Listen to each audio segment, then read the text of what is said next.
మీ లైఫ్లో హెరాస్ చేయడం కానీ లేదంటే టీచ్ చేయడం కానీ ఇటువంటివి ఏమైనా ఎదుర్కొన్నారా? నేను ఇప్పటికీ ఒక 5 to 6 ఇన్సిడెంట్స్, ఒక అమ్మాయి ఎస్ అంటే ఎస్, నో అంటే no.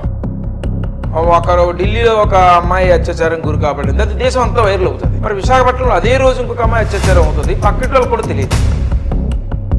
National crime bureau report ప్రకారంగా చూసుకుంటే ఒక ఏడాదికి సుమారుగా 34,000 నుంచి 40,000 రేపులు జరుగుతున్నాయి దేశం మొత్తం మీద. Welcome to Vishwabharat TV. Krishna జిల్లా గుడివాడ గుడ్లవల్లేరు ఇంజనీరింగ్ కళాశాలలో దాదాపు 1,500 మంది ఉండే ఉమెన్స్ కాలేజ్లో హిడెన్ కెమెరాస్ బయటపడటం పెను సంచలనంగా మారింది. రాష్ట్ర వ్యాప్తంగా ఇది పెను దుమారం రేపుతుందనే చెప్పాలి. ఇక ఇదే అంశంపై మనతో పాటు మాట్లాడేందుకున్నారు రవి సిద్ధార్థ గారు, municipal teachers federation state general secretary, అదేవిధంగా మంజీరా రెడ్డి గారు, international life coach and model. నమస్తే మేడం. నమస్తే సార్. నమస్తే. నమస్తే సార్. సార్, ఇప్పుడు ఏదైతే ఈ గుడ్లవల్లేరు ఇంజనీరింగ్ కళాశాలలో మనం హిడెన్ కెమెరాస్ అనేవి బయటపడటం పెను దుమారం రేపుతుంది, మనం చూస్తున్నాం. సో ఈ అంశంపై ఈరోజు మనం చర్చించుకోవడం అనేది నిజంగా బాధాకరం. ఎందుకు అంటే అమ్మాయిల యొక్క పర్సనల్ లైఫ్ని వాళ్ళు వీడియో రూపంలో బయటికి పెట్టడం, సమాజానికి తెలియజేయటం, అంటే వాళ్ళు ఎటువంటి కండిషన్లో ఉన్నారు అనేది ఇప్పుడు చాలా దురదృష్టకరమనే చెప్పాలి. సో ఈ ఘటనపై మీ అభిప్రాయాలు తెలియజేయండి. ముందుగా మంజీరా రెడ్డి గారు చెప్పండి, అసలు ఈ ఘటన అనేది సభ్య సమాజం తలదించుకునే అంశం, దీనిపై మీ అభిప్రాయం ఏంటి? ఫస్ట్ ఈ ఇన్సిడెంట్ అన్నది నేను విన్నాక లైక్ మాకంటూ ఒక ప్రైవేట్ లైఫ్ అన్నది లేదా పర్సనల్ లైఫ్ అన్నది మొత్తం బయటకు వచ్చేస్తుంది అన్న బాధ వేసింది. ఆడపిల్లలం అయ్యుండి ఇంత సిచ్యువేషన్స్ మనం ఫేస్ చేయకూడదు. ఎందుకంటే ఈ దేశం అన్నది ఆడపిల్లల్ని ఒక దేవతలా పూజిస్తారు. అలాంటి ఈ దేశంలోనే ఇలాంటి ఇన్సిడెంట్స్ ఉన్నవి మాకు చాలా బాధగా ఉన్నాయి. ఆ కోల్కతా కేసు చూశాక మేము ఎంత అయితే చాలా బాధపడ్డామో, ఇప్పుడు ఇది చూశాక మాకు ఇప్పుడు కాలేజ్ హాస్టల్స్లో కూడా సెక్యూరిటీ లేదే, ఇంకా మాకంటూ మా తల్లిదండ్రులు మమ్మల్ని ఎలా బయటకు పంపుతారు అన్న భయం అన్నది స్టార్ట్ అయ్యింది. మాకు చదువుకోవాలని ఉంది, బయటకు వచ్చి ఎదగాలని ఉంది, సంపాదించాలని ఉంది, మాకంటూ మా ఓన్ స్టేటస్ తెచ్చుకోవాలని ఉంది. అలాంటి సిచ్యువేషన్స్లో ఇప్పుడు ఈ జరిగిన ఇన్సిడెంట్స్ వల్ల మా మీద, మా పర్సనల్ హెల్త్ మీద చాలా ప్రభావం చూపిస్తుంది.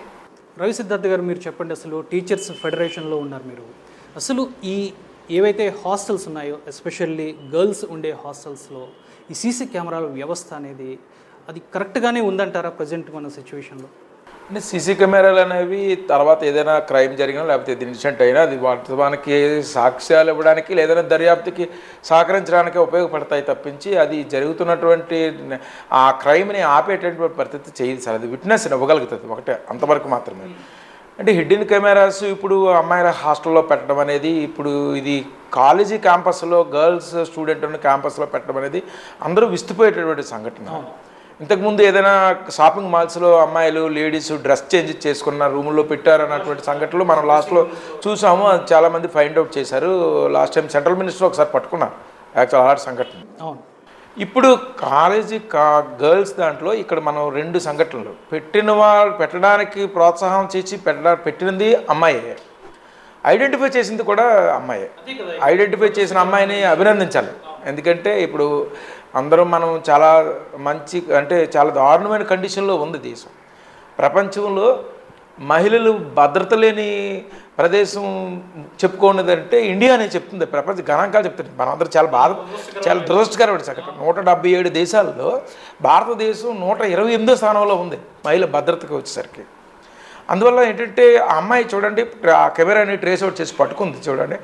అంత అవేర్నెస్గా ఆడపిల్లని పెంచాల్సిన అవసరం ఉంది.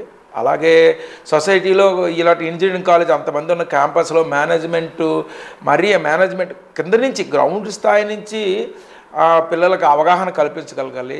మహిళల్ని రక్షణ ఇచ్చి ఈ చట్టాలతో పాటు డాక్టర్ అంబేద్కర్ ఏమంటారంటే, అభివృద్ధి చెందిన దేశం అంటే రంగులు మేడలు అద్దాల గోడలు కాదు, పౌరుల యొక్క నైతిక అభివృద్ధి. అంటే ఒక స్టూడెంట్ పిల్లలకి ఏమనిపించాలంటే, ఇప్పుడు భారతదేశం నా మాతృ, భారతీయులు నా సహోదరులు అని చెప్తున్నాం, అది ఇంటెన్షన్గా ప్రతి పౌరుడికి రాగలగాలి. అంటే సరే, ఇక్కడే అంటే ఒక 20 years బ్యాక్ వెళ్దాం. అప్పుడున్న పరిస్థితులు కానీ అప్పుడున్న జనరేషన్ కానీ ఇంత విచ్చలవిడితనం కానీ ఇంత దారుణమైన ఘటనలు అయితే మనం చూసి ఉండకపోవచ్చు. లేవు కూడా చెప్పాలంటే ఒక వాస్తవంగా. ఇప్పుడు ఇటువంటి ఘటనలు అనేవి కంటిన్యూస్గా అంటే ఒకటి దాన్ని మించి ఇంకోటి మించి ఇంకొకటి అంటే చాలా విచ్చలవిడితనమే ఇక్కడ కనిపిస్తుంది ఎక్కువగా. ఎందుకంటారు కారణం? అంటే ఇప్పుడు ఈ జనరేషన్స్ కరెక్ట్గా లేదని అంటారా, ఎక్కడ లోపం ఉందంటారు? మారుతున్న కాలానికి అనుగుణంగా change will be accepted sir. అప్పటికి ఇప్పటికీ సాంకేతికత అనేది పెరిగింది. ఇప్పుడు అందరి చేతుల్లోకి ఆండ్రాయిడ్ ఫోన్ వచ్చింది. ప్రపంచ విజ్ఞానం అంతా చేతి మొబైల్ ఫోన్లో వచ్చింది. దాంట్లో మంచి ఎంత ఉందో చెడ్డ కూడా అంతే ఉంది.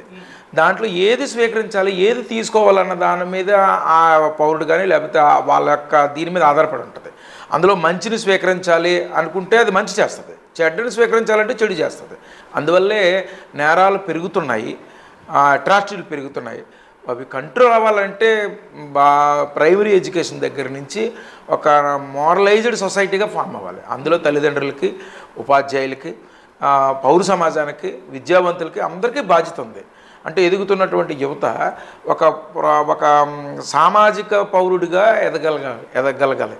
అంటే ఒక అబ్బాయిని బేస్ చేసుకుని తనకి ఫేవర్ చేయడానికి అని చెప్పి ఈ అమ్మాయి ఈ హిడెన్ కెమెరాస్ అనేవి అక్కడ ఏర్పాటు చేసిందని చెప్పి మనకి వార్తలు. అంటే మనకి ఫేవర్ చేస్తుంది తిను ఆ అబ్బాయికి అన్న పాయింట్ కూడా మనకి ఫుల్ ప్లెస్డ్గా ఒక పర్ఫెక్ట్ ఎవిడెన్స్ లేదు. మనకి బయట ఎవిడెన్స్ ఎలా వచ్చిందంటే ఆ అబ్బాయి ఈ అమ్మాయి ఏదో పర్సనల్ వీడియో బయటికి రిలీజ్ చేస్తానని చెప్పి బ్లాక్మెయిల్ చేస్తే ఆ బ్లాక్మెయిల్ నుంచి తను తప్పించుకోవడానికి ఈ పని చేస్తే అబ్బాయి వదిలేస్తా అన్నాడు. సో వెంటనే ఈ అమ్మాయి ఇలా అప్రోచ్ అయ్యింది, ఇలా వీడియోస్ పెట్టింది. అలానే మనకి కౌంట్ కూడా ఉంది, 28 సీసీ క్యామ్స్ పెట్టింది తను పర్సనల్ వాష్రూమ్స్ అన్నిటిలోనే. అంటే తను ఒక్కదాని వల్ల అయ్యే పని అయితే ఇది కాదు. ఇప్పుడు 1 కెమెరా అంటే ఇప్పుడు ఒక రూమ్లో మ్యాక్సిమం 5 to 10 మెంబర్స్ మాత్రమే ఉండగలరు. దానికి అటాచ్డ్ బాత్రూమ్ ఉంటుంది, ఆ వాష్రూము వాళ్ళు ఆ 10 మెంబర్స్ యూజ్ చేసుకోవచ్చు. బట్ ఇక్కడ 300 మెంబర్స్ అని అంటున్నారు, 28 కెమెరాస్ అంటున్నారు. ఇది ఎలా సాధ్యం? అంటే అక్కడ ఇంకెవరో ఇంకా తన పక్కన వేరే అమ్మాయిలు ఉండొచ్చు, లేదంటే ఆ మేనేజ్మెంట్లో పనిచేస్తున్న కీపర్స్, క్లీనర్స్ ఎవరన్నా తన్ని పెట్టుకోవచ్చు. బట్ తన మైండ్ సెట్ ప్రకారంగా ఒక విధంగా ఆలోచిస్తే మనం తను ఆ సిచ్యువేషన్కి తప్పించుకుంటే చాలు అని అనుకున్నది. కానీ ఇంకా లాంగ్ రన్లో నేను ఈ పని చేస్తే నెక్స్ట్ తెలిస్తే నా పరిస్థితి ఏంటి, మా అమ్మ నాన్న ఏమవుతారు, నా యొక్క పేరు ఏమవుతుంది బయటకు వచ్చాక, నా ఫ్రెండ్స్ మధ్య నేను తిరగలనా లేనా, లేకపోతే వాళ్ళ జీవితాన్ని నేను అలా చేసేస్తున్నానే అన్న ఒక థాట్ కానీ తనకు వచ్చి ఉంటే ఆ అబ్బాయి బెదిరించినప్పుడే తనకున్న ఆ పొలిటికల్ పవర్ అన్నది ఏదైతే ఉందో అది యూజ్ చేస్తూ ముందే వాళ్ళ ఇంట్లో చెప్పేది.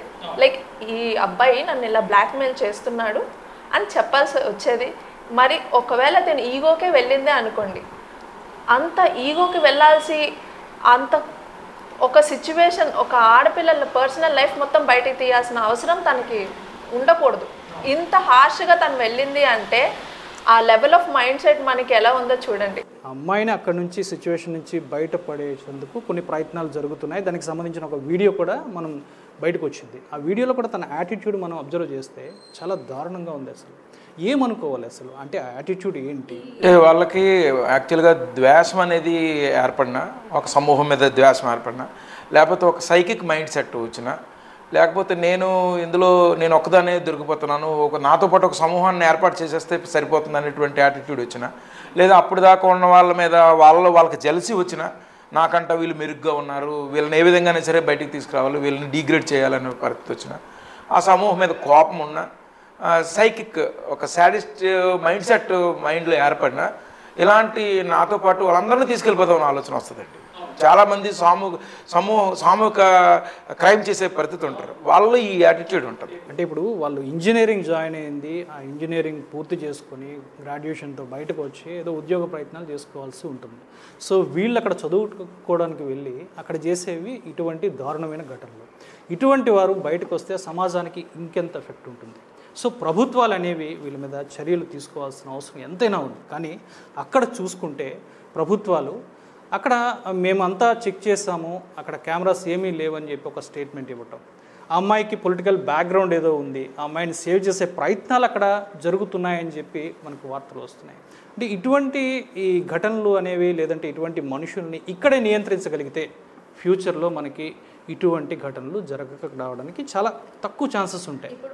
ఇప్పుడు మనం ఆ రిలీజ్ అయిన వీడియో మనం అది ఏదైతే చూసామో ఆ అమ్మాయి ఫేస్లో ఒక కైండ్ ఆఫ్ యాటిట్యూడ్ మెయింటైన్ చేస్తుంది, మీరెవరు నన్ను ఏమీ చేయలేరు అన్న యాటిట్యూడ్.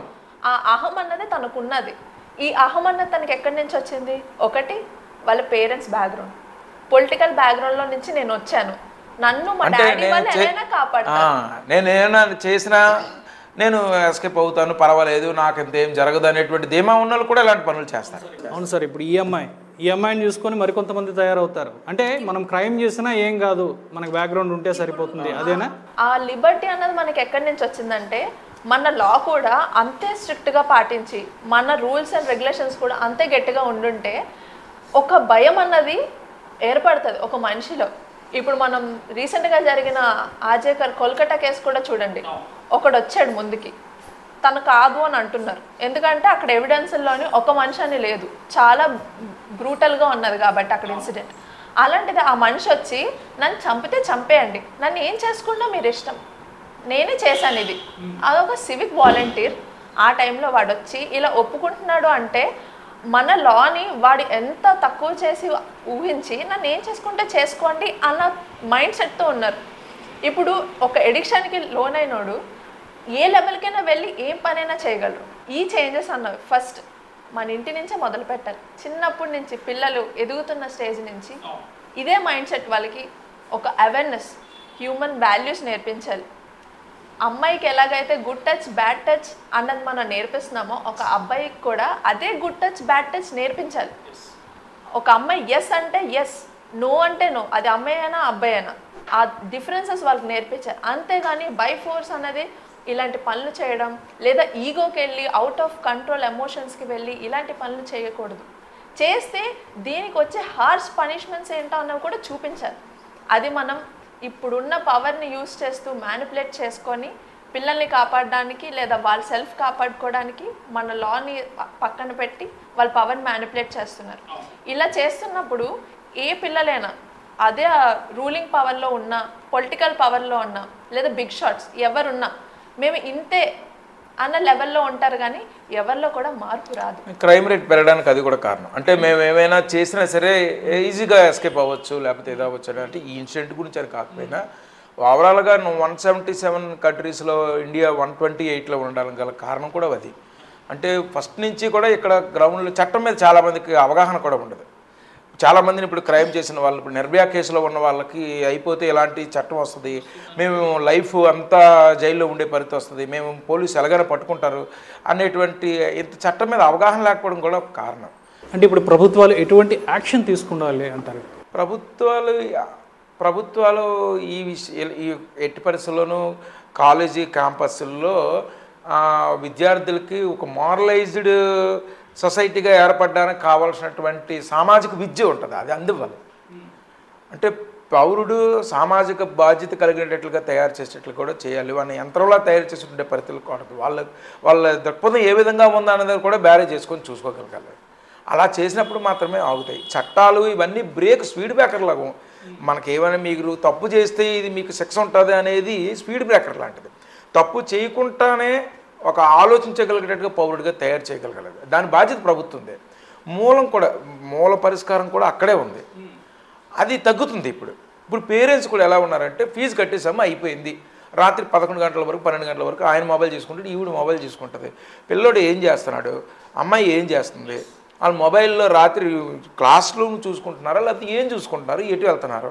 Right sir. ఇప్పుడు ఈ క్రైమ్ రేటు ఒకప్పుడుతో కంపారిజన్ చేసుకుంటే ఇప్పుడు విపరీతంగా పెరిగిపోవటానికి ప్రధాన కారణాలకు ఇప్పుడు మనం చూసుకుంటే గంజా, డ్రగ్స్, వీటి మీద అంటే ఇప్పుడు జరిగే ఈ టైప్ ఆఫ్ క్రైమ్స్లో కూడా ఎక్కువగా మన పోలీస్ ఆఫీసర్స్ కూడా చెప్తున్నారు గాంజా సేవించిన వాళ్ళు కానీ లేదంటే డ్రగ్స్ తీసుకున్న వాళ్ళకి కాన్షియస్నెస్ అనేది ఉండదని. సో ఆ టైంలో, ఆ పర్టికులర్ టైంలో వాళ్ళు ఏం చేస్తున్నారో వాళ్ళకి కూడా తెలియదు. ఈ విధంగానే ఇప్పుడు క్రైమ్ రేట్ అనేది పెరుగుతోంది అని చెప్పి మనకి ఇప్పుడు చాలా గణాంకాలు అయితే చెప్తున్నాయి. కాన్షియస్నెస్ అన్నది మనం తీసుకుంటే కూడా కాదు సార్. ఇప్పుడు మనం గంజా తీసుకున్నాడు, ఆ టైంలో తనకి కాన్షియస్నెస్ ఉండకపోవచ్చు, కానీ ఆ అగ్రెసివ్నెస్ అనేది స్టార్ట్ అవుతుంది మనిషిలో. ఎందుకంటే అది డ్యామేజ్ చేస్తుంది బాడీలోకి వెళ్ళి, ఒక పర్సన్ని ఎడిక్షన్కి గురి చేస్తూ బాడీలో డ్యామేజ్ చేస్తుంది. మన హార్మోనల్ బ్యాలెన్స్ తప్పుతుంది, ఆటోమేటికల్లీ కంట్రోల్ తప్పుతుంది. ఇంకా ఆ ఎమోషన్స్ కూడా కంట్రోల్ అన్నది తప్పేస్తుంది. అది ఎప్పుడైతే తప్పిందో అది ఆ టైమే కాదు, ఏ టైంకైనా అది ప్రమాదకరమే. మన ఇంట్లో కూడా ఫస్ట్ నేర్పించాల్సింది ఇదే. ఎడిక్షన్స్ అన్నవి ఫస్ట్ మనకి ఎలా మనని మార్చేస్తాయి. మన మైండ్ సెట్ ఎవరు ట్యూన్ చేసినా ఎలా ఉండాలి, ఓన్లీ పాజిటివ్నే తీసుకోవాలా, పాజిటివ్ నెగిటివ్ తీసుకొని పాజిటివ్నే మళ్ళీ అబ్జర్వ్ చేసుకోవాలా, నెగిటివ్ చెప్తున్నారంటే మనం ఎలా ఆపుకోవాలి, అది మన మైండ్కి వెళ్ళకుండా అన్నది కూడా పిల్లలకి నేర్పిస్తూ ఉండాలి. ఇప్పుడు జరుగుతున్న స్కూల్స్ అండ్ కాలేజెస్లో మనకి ఐఐటి సీట్ వచ్చిందా, పిల్లలు ఫస్ట్ ర్యాంక్ వచ్చిందా, టైంకి వెళ్ళారా వచ్చారా, హోంవర్క్స్ చేస్తారు, పేరెంట్ టీచర్ మీటింగ్లో కంప్లైంట్స్ వచ్చారు, ఇంతవరకు ఆలోచిస్తున్నారు. కానీ మిగతా పిల్లలకి సోషల్ అవేర్నెస్ లేదు. పెద్దవాళ్ళకి ఎలా సేవలు చేయాలో తెలియదు, ఒక ఆడపిల్ల రోడ్డు మీద కనిపిస్తే ఎలా బిహేవ్ చేయాలన్నది కూడా తెలియదు.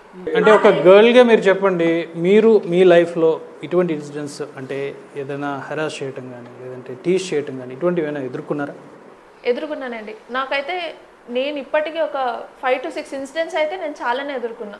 ఒకటి నా చిన్నప్పుడు, అలాగని మేమేమి సెక్షువల్ అబ్యూస్ ఇవన్నీ అంటే అలాంటివి కూడా సిచ్యువేషన్స్ ఉన్నాయి. పబ్లిక్ ప్లేసుల్లో మాకు తెలియని కూడా తెలియవు. ఎందుకంటే మేము ఎంత అవేర్నెస్ ఉండి మా చుట్టుపక్కల పరిసరాలు చూసుకుంటూ నడిచినా ఆ టైంలో మమ్మల్ని ఎవరైనా రాంగ్ టచ్ చేస్తే వెంటనే ఇమీడియట్ రియాక్షన్ ఇచ్చే బదులు ఫస్ట్ ఇక్కడ హార్ట్ రేస్ పెరిగి మాకు మైండ్ కొంచెం ఫ్రీజ్ అవుతుంది. మాకు ఎలా ఉంటుందంటే అది నిజంగా జరిగిందా, ఆ ప్యానిక్ సిచ్యువేషన్ అన్నది మేము ఫేస్ చేస్తాం. రీసెంట్గా నాకు ఒక ఇన్సిడెంట్ కూడా జరిగింది. ఏంటంటే నేను క్లాస్కి వెళ్ళి వస్తున్నాను, తాడ్చెట్లపాలెం జంక్షన్లో నుంచున్నా. ఒకడు బండి వేసుకొని నా ముందు వచ్చాడు, వచ్చి బండెక్కు అన్నాడు. నాకు అది చూశాక లైక్ నా బ్యాగ్లో నాకు సెల్ఫ్ డిఫెన్స్లో నైఫ్ కూడా ఇచ్చాడు మా అన్నయ్య, నువ్వు క్లాస్కి వెళ్తున్నావు. అది ఈవినింగ్ 7, ఫుల్ క్రౌడ్ కూడా ఉన్నది. ఎప్పుడైతే వాడు ఆ మాట అన్నాడో నా బ్యాగ్లో ఒక కత్తి ఉంది, నా చేతిలో ఫోన్ ఉంది, నేను ఎవరికైనా ఫోన్ చేయొచ్చు, లేదా నా కత్తిని తీసి వాడిని బెదిరించవచ్చు, లేకపోతే గట్టిగా అరవచ్చు అన్న థాట్ నాకు రాలేదు. షాక్. ఆ షాక్ అన్నది మీరు సెల్ఫ్ డిఫెన్స్ నేర్చుకోండి. ఆ ప్యానిక్ సిచ్యువేషన్ మీరు అవేర్నెస్లో ఉన్నారు, తప్పించుకోవాలి అన్న థాట్లో ఉంటారు. కానీ ఆ టైంలో నేను ఇది చేస్తే నేను ఇంకా ఫాస్ట్గా తప్పించుకుంటా అన్న థాట్ మైండ్ సెట్ మనకి రాదు. అమ్మాయిలు అంత ఆ స్టేజ్కి వెళ్ళిపోతున్నారు. ఇప్పుడు జరుగుతున్న ఈ సిచ్యువేషన్స్ ఇంకా చూస్తుండగా మేము బయట అడుగు పెట్టాలన్నా, బండేసుకొని బయటకు వెళ్తే మమ్మల్ని ఎవరు ఫాలో చేస్తున్నారో, ఫాలో చేస్తే మేము ఏం చేయాలి, వేరే వాళ్ళకి చెప్పాలా, ఒకవేళ చెప్తే మళ్ళీ వీళ్ళు మాతో ఎలా రివెంజ్ తీర్చుకుంటారో ఏమో గుర్తుపెట్టుకొని అన్న ఒక భయంతో ఉంటున్నాం. అలా అని తల్లిదండ్రులకి ఇవన్నీ చెప్పామనుకోండి, మేము వెళ్ళే వర్క్ ప్లేస్లో మాకు సేఫ్టీ లేదనా, లేకపోతే రోడ్డు మీద ఉన్న సేఫ్టీ చెప్పినా వాళ్ళు భయపడి మమ్మల్ని ఆపుతారు. ఎందుకంటే వాళ్ళకి ప్రేమ. ఇది ఫస్ట్ నుంచి మూలాల్లో చూడాలండి. ఫస్ట్ ఒక గర్ల్ చైల్డ్ పుట్టింది, లేకపోతే ఒక అబ్బాయి పుట్టాడు, ఇద్దరిలో అక్కడి నుంచే ఇంట్లో నుంచే స్టార్ట్ అవుతుంది. ఫస్ట్ నుంచి అమ్మాయి అంటే కంట్రోల్గా ఉండాలి, జాగ్రత్తగా ఉండాలి, బయటికి వెళ్ళకూడదు, ఇది చేయాలి అనేది ఫస్ట్ నుంచి వాళ్ళకి అది నేర్పుతారు. అబ్బాయి అంటే అబ్బాయి కదా, వీడు ఎక్కడికైనా తిరగవచ్చు, ఎక్కడికైనా వెళ్ళొచ్చు అనే నేచరు ఫ్రమ్ బర్త్ నుంచే స్టార్ట్ అవుతుంది. ప్రతి దాంట్లోనూ అక్కడ వేరియేషన్ వస్తుంది. మూలాల్లోకి వెళ్ళి మార్పులు రావాల్సిన అవసరం. మనకి ఆ జెండర్ ఈక్వాలిటీ అన్నది అమ్మాయిలు ఉమెన్ ఎంపవర్మెంట్ ద్వారా తెచ్చారు. కానీ ఈ విధంలో మాత్రం ఇంట్లో పెంచే విధానంలో మాత్రం అమ్మాయి జాగ్రత్తగా ఉండాలి అంటున్నారు. కానీ అబ్బాయిలు కూడా జాగ్రత్తగా అంటే ఇక్కడ ఇన్సిడెంట్లో చూడండి, యాక్చువల్గా ఆ వీడియో కెమెరా పెట్టింది అమ్మాయి, కెమెరా పెట్టింది అమ్మాయిది. ఎవరిది పెట్టింది? మళ్ళీ అమ్మాయిలదే పెట్టింది. ఎక్కడ పశ్చాత్తాపం కూడా లేదు. అంటే అది ఎందుకంటే అది మూలాల నుంచి రావాల్సిన అవసరం ఉంది, మార్పు చేంజ్. అంటే సార్ ఇప్పుడు ఇంత పెద్ద ఇన్స్టిట్యూట్లో ఈ సెక్యూరిటీ వ్యవస్థ మీద అనుమానాలు ఎందుకంటే జనరల్గా గవర్నమెంట్ ఆఫీషియల్స్ అనేవి చెక్ చేస్తూ ఉంటాయి. అంటే ఒకరిద్దరు ఉంటేనే మనం సెక్యూర్గా ఎలా ఇవ్వాలి ఏంటనేది ఆలోచిస్తాం. అలాంటిది 1500 మంది అమ్మాయిలు ఉన్న ఒక హాస్టల్లో ఈ సెక్యూరిటీ సిస్టమ్ అనేది లేదని అనుకోవాలా, లేదంటే ఈ యాజమాన్యాలు మేనేజ్ చేస్తున్నాయా, గవర్నమెంట్ ఆఫీషియల్స్ అక్కడికి వచ్చి చెక్ చేసే విధానం అనేది మన దగ్గర లేదా? ఇతర రాష్ట్రాల్లో ఉంది కదా. అంటే ఇంటి దొంగని ఈశ్వరుడు పడట అంటారు కదండి. అందువల్ల ఆ క్యాంపస్లో అక్కడ కెమెరాలు ఉంటాయి అన్నంత థాట్ మేనేజ్మెంట్కి వచ్చాడు. ఇప్పుడు ఇక్కడ నుంచి ప్రతి క్యాంపస్లో కూడా ఆటోమేటిక్గా ఉన్న అమ్మాయిలు న్యాచురల్గా ఏదో ఒక ఇన్సిడెంట్ జరిగి వచ్చేటికి అవేర్నెస్ వస్తుంది. ఇప్పుడు అన్ని హాస్టల్స్లో కూడా పరిస్థితి వస్తుంది. అందరికి కూడా ఈ ఇన్ఫర్మేషన్ కూడా పాస్ ఆన్ చేస్తారు, కొద్దిగా అలర్ట్గా ఉండండి, జాగ్రత్తగా ఉండండి అనే పరిస్థితి వస్తుంది. ఏదో ఒక ఇన్సిడెంట్ జరిగింది అనుకోండి, ఇప్పుడు కలకత్తా ఇన్సిడెంట్ జరిగింది, 3 రోజులు ధర్నాలు చేస్తారు, ఆగిపోతారు. లేదు నెక్స్ట్ ఇంకొక వారంలో ఏదో ఇన్సిడెంట్ జరిగింది అనుకోండి, దాని మీద ఒక ఇన్స్టిట్యూట్ చేస్తారు, సిబిసిఐడి ఎంక్వైరీ అంటారు, ఆగిపోతారు. అలా కాదు కదండి. ఒక సమూలంగా మార్పు వచ్చేటట్లుగా తప్పు చేస్తే తప్పనిసరిగా ఎంతటి వరకైనా పనిష్మెంట్ ఉంటుంది అనేటువంటి మెసేజ్ ఇవ్వగలిగితే అవుతాయి. అదే ఇప్పుడు అంటే ఈ సిచ్యువేషన్స్లో ఇటువంటి ఘటనలు జరుగుతున్నప్పుడే యాక్షన్ తీసుకుంటే ఇమీడియట్ యాక్షన్, లేదంటే బహిరంగంగా ఆ శిక్షలు అనేవి అన్ని బహిరంగ మనం చేసి చూపించి ఇంత హార్స్గా ఉంటాయి మన పనిష్మెంట్స్ ఇలాంటి పనులు చేస్తే అన్నది మనకి 2013లో అయిన నిర్భయ కేసు దగ్గర జరుగుంటే అది ఇప్పటి వరకు రాదు. మనకి అప్పుడు జరిగిన కేసు నాకు అది కూడా గుర్తుంది. నా స్కూల్ టైంలో జరిగిన సిచ్యువేషన్ అది. మేమందరం బ్లాక్ కాస్ట్యూమ్స్ వేసుకొని స్కూల్లో ఉండి ప్రొటెస్టులు చేసాం. అప్పటికి మేము చిన్నపిల్లలం, మాకు ఇంకా పూర్తిగా అవగాహన కూడా లేదు ఇది ఏంటి అన్నది. అలాంటి సిచ్యువేషన్లో అప్పుడే హార్ష్ పనిష్మెంట్స్ అయ్యి ఉంటే మనకి ఈ లెవెల్ వరకు వచ్చేది కాదు. ఎప్పుడు నిర్భయ కేసు బయటకు వచ్చిందో ఇమీడియట్గా వెంటనే ఇలా చూడండి, కోల్కతా కేసు వచ్చాక ఒక 15-16 కేసెస్ వచ్చాయి. చాలా పెద్ద స్ట్రైక్ అవుతుంది. Mumbai Thane case 3 years 4 years పిల్లల్ని క్లీనర్ బాత్రూమ్ క్లీన్స్ చేసే వ్యక్తి. యాక్చువల్గా అక్కడ లేడీస్ని పెడతారు యాక్చువల్లీ, బట్ అక్కడ జెంట్స్ ఉన్నారు. చట్టం వచ్చిన తర్వాత ఇప్పుడు దేశంలో కనీసం 1,00,000 పైన అత్యాచారాలు జరిగి ఉంటాయి. ఇప్పుడు మనం కూర్చొని ఈ సంభాషణలో ప్రతి 4 నిమిషాలకు ఒక అమ్మాయి మీద అత్యాచారం జరుగుతుంది. 4 minutes. ఇవి సమూలంగా ఆగాలి అంటే మాత్రం చట్టాలు కఠినంగా ఉండాలి. అందరి పట్ల చట్టాలు కఠినంగా ఉండాలి. ఒక మోరలైజ్డ్ సొసైటీ ఏర్పాటు అవ్వాలి. పేరెంట్స్కి రెస్పాన్సిబిలిటీ ఉంది. వాళ్ళు కూడా పిల్లల్ని సోదరమని చెప్పినట్లుగా అమ్మాయిని ఏ విధంగా ఫస్ట్ నుంచి నువ్వు ఎలా దగ్గర ఉండి జాగ్రత్తగా ఉండి ఇది ఉండి చెప్తున్నావు, అబ్బాయికి కూడా బయటకు వెళ్తే నువ్వు చాలా జాగ్రత్తగా ఉండాలి. ఆడపిల్లల పట్ల నువ్వు రెస్పెక్ట్ ఉండాలి. తెలియని చూసినట్టు అమ్మని చూసినట్టు చూడాలి, నువ్వు జాగ్రత్తగా ఉండాలని చెప్పగలగాలి. పిల్లలకి మనమే మోరల్ వాల్యూస్ నేర్పుతూ సమాజంలోకి పంపించాలంట. మీకు చూడండి, అంటే మన ఇన్సిడెంట్లు జరుగుతున్నప్పుడు ఢిల్లీలో ఒక అమ్మాయి అత్యాచారం గురి కాబడింది, అది దేశం అంతా వైరల్ అవుతుంది. మరి విశాఖపట్నంలో అదే రోజు ఇంకొక అమ్మాయి అత్యాచారం అవుతుంది, పక్కటి వాళ్ళు కూడా తెలియదు.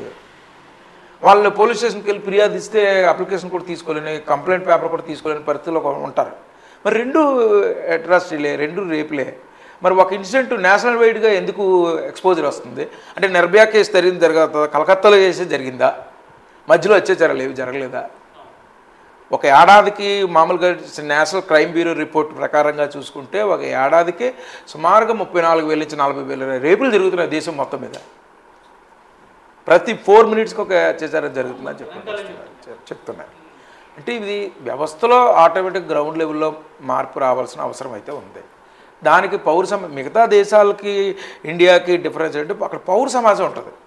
పౌరులకి గవర్నమెంట్కి మధ్యలో సివిక్ సొసైటీ ఉంటుంది. ఈ సివిక్ సొసైటీ చాలా బాధ్యతాయుతమైన రోల్ని తీసుకుంటుంది. ఇక్కడికి వచ్చేసరికి ఏమవుతుందంటే ఆ రోల్ తీసుకోవడంలో పొలిటికలైజ్ అయిపోతుంది.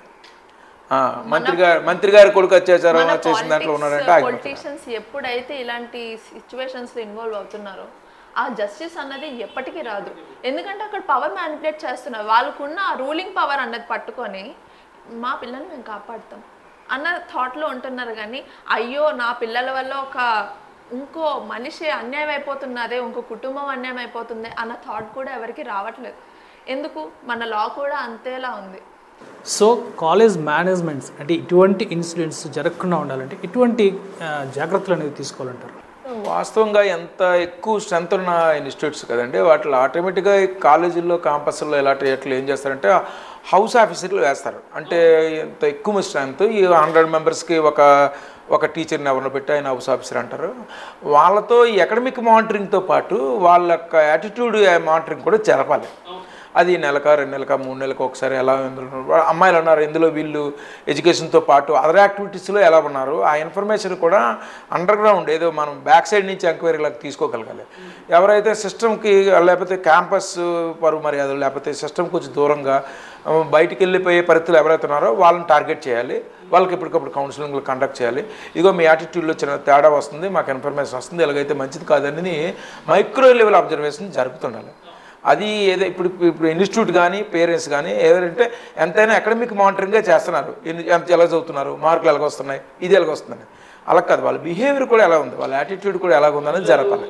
పిల్లలు ఒక ఇన్స్టిట్యూట్కి పంపిస్తున్నాం తల్లిదండ్రులు అంటే వాళ్ళు ఫుల్ సెక్యూర్గా ఫీల్ అవ్వాలి.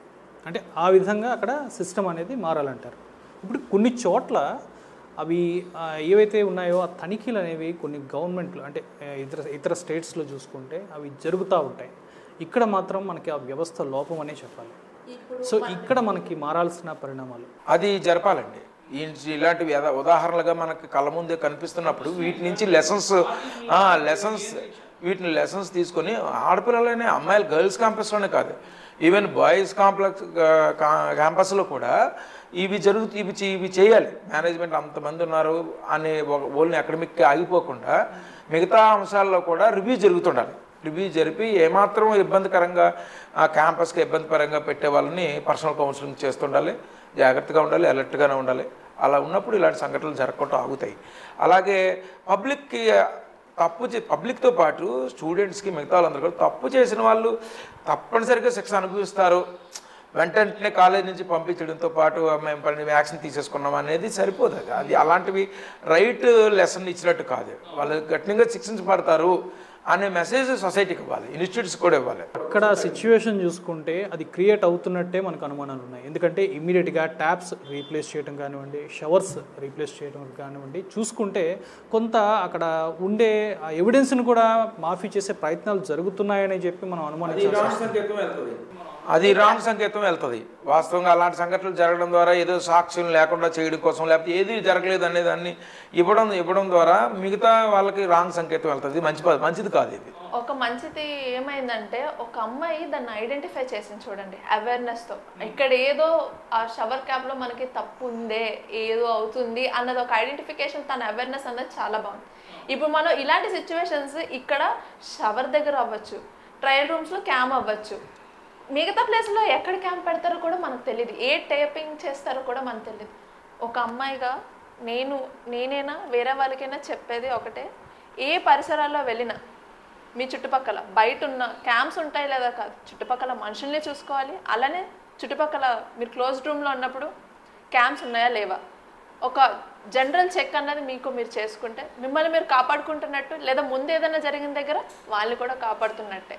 అలానే అబ్బాయిల హాస్టల్స్లో అక్కడ కూడా సెక్యూరిటీ ఉండాలి. ఎందుకంటే ఇప్పుడు డ్రగ్స్, స్మోకింగ్, డ్రింకింగ్ ఇవన్నీ ఉన్నాయి. ఈ సెక్యూరిటీ చెక్స్ వాళ్ళకే అవ్వాలి. ఎందుకంటే ఇవి దొరుకుతాయి. ఇవి వాళ్ళని ఈ విషయంలో ఆపితే వాళ్ళు ఇంకాస్త మించకుండా ఉండొచ్చు. కాలేజెస్ చేయగలిగిన పని మేనేజ్మెంట్ ఏమైనా చేయాలి అంటే వాళ్ళు ఈ రకంగా భద్రంగా చూడాల్సిందే, ఆడపిల్లలైనా మగవాళ్ళైనా. భవిష్యత్తులో ఇలాంటి సంఘటనలు జరగకుండా ఉండాలంటే వ్యక్తిగతంగా అలర్ట్గా ఉండాలి, సమూహంగా అలర్ట్గా ఉండాలి. ప్రభుత్వాలు లేకపోతే యాక్షన్ మేనేజ్మెంట్లు చాలా గతంలో జరిగిన అన్ని సంఘటనలను బ్యారేజ్ చేసుకొని ఏదో చదువు చెప్తున్నాము, ఫుడ్ పెడుతున్నాము, అన్నీ చేస్తున్నాము అనే దానికుండా ఇలాంటి సంఘటనలు రిపీట్ కాకుండా ఇంకా ఇక్కడితో ఆగిపోకుండా ఆ సంఘటన రాష్ట్రంలో ఉన్న అన్ని మేనేజ్మెంట్లు ఒక లెసన్ లాగా తీసుకోగలగాలి, రిపీట్ కాకుండా చూసుకోగలగాలి. అలాగే తప్పు చేసిన వాళ్ళకి పనిష్మెంట్ తప్పనిసరిగా ఉంటుందని ప్రభుత్వం దాన్ని చాలా సీరియస్గా తీసుకోగలగాలి. అవేర్నెస్ క్యాంపులు పెట్టాలండి. ఇప్పుడు సినిమా హాల్స్లోనూ వాటిల్లో ఉన్న అడ్వర్టైజ్మెంట్లు వేస్తారు. అలాంటి దగ్గర కూడా ఆడపిల్ల పట్ల ఎలా ఉండాలి, సొసైటీలో మంచి పౌరుడిగా ఎలా ఉండాలి, ఒక సామాజిక పౌరుడిగా ఎలా బిహేవ్ చేయాలనేది దాని ప్రభుత్వం బాధ్యత. ఆ అవేర్నెస్ని కల్పించాల్సిన బాధ్యత గవర్నమెంట్దే. సో అది అంటే మన పిల్లలకి మనమే మోరల్ వాల్యూస్ అనేవి నేర్పించి సమాజంలోకి పంపించాలి. ఇది మెయిన్. నెక్స్ట్, ప్రభుత్వాలు ఇటువంటి ఘటనలు జరిగినప్పుడు, ఇటువంటి దారుణమైన ఘటనలు అంటే క్రైమ్ రేటు మనం చూస్తున్నాం, గతంతో కంపారిజన్ చేసుకుంటే క్రైమ్ రేట్ అనేది పెరుగుతూ వస్తూ ఉంది. ఇంకా దారుణమైన ఘటనలు, ఇంకా భవిష్యత్తులో ఇంకెన్ని చూడాల్సి వస్తుందో ఇటువంటి సిచ్యువేషన్స్. సో ఇటువంటివి జరగకుండా ప్రభుత్వాలు ఇమీడియట్ యాక్షన్ తీసుకోవాలి. ఇమీడియట్గా ఎవరైతే అక్కడ ఆ బాధ్యత, ఎవరైతే అక్కడ ఆ ఇన్సిడెంట్కి కారణమయ్యారో వాళ్ళందరికీ ఇమీడియట్గా శిక్షలు పడితే ఎవరైనా అటువంటి ఘటనలు చేయటానికి కూడా భయపడేలాగా ఆ శిక్షలు ఉండాలి. ఇదే అంతా సమాజం అంతా కోరుకుంటుంది, అందరూ కోరుకుంటున్నారు. ఇప్పుడు మనతో పాటు చర్చించిన వీళ్ళు కూడా అదే డిమాండ్ చేస్తున్నారు. Anyway, thank you sir. ఈరోజు మా చర్చిలో ఈ కార్యక్రమానికి వచ్చినందుకు రవి సిద్ధార్థ్ గారు, అలాగే మంజీరా రెడ్డి గారు, నమస్కారం.